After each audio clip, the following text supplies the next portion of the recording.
સુરત જિલ્લાના પલસાણા તાલુકાના ચલથાણ ગામની પોસ્ટ ઓફિસમાં લાંબા સમયથી ચાલી રહેલી અનિયમિતતાઓ સામે હવે વિભાગીય તંત્ર સક્રિય બન્યું છે। બારડોલી ડિવિઝનના સુપ્રિન્ટેન્ડન્ટ દ્વારા આ મામલે તપાસના આદેશ આપવામાં આવ્યા છે।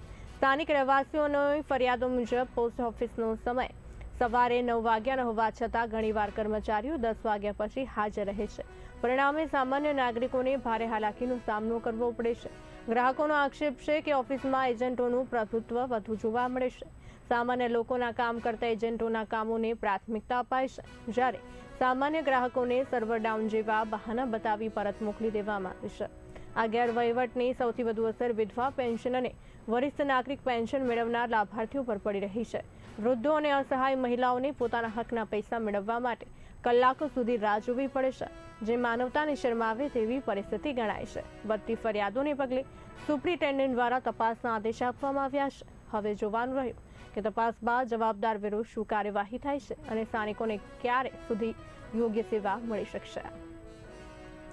मैं 2 महीने से यहाँ पे आ रहा हूँ पेंशन लेने।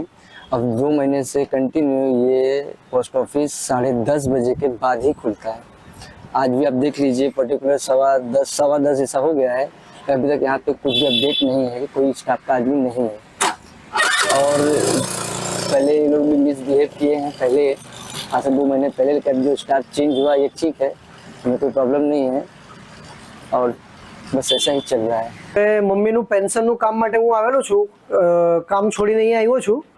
9 વાગ્યાનો ટાઈમ અહીંયા લખેલો છે, તમે જોઈ શકો છો અહીંયા, પણ હજુ સુધી અહીંયા કોઈ હજુ આવ્યું નથી।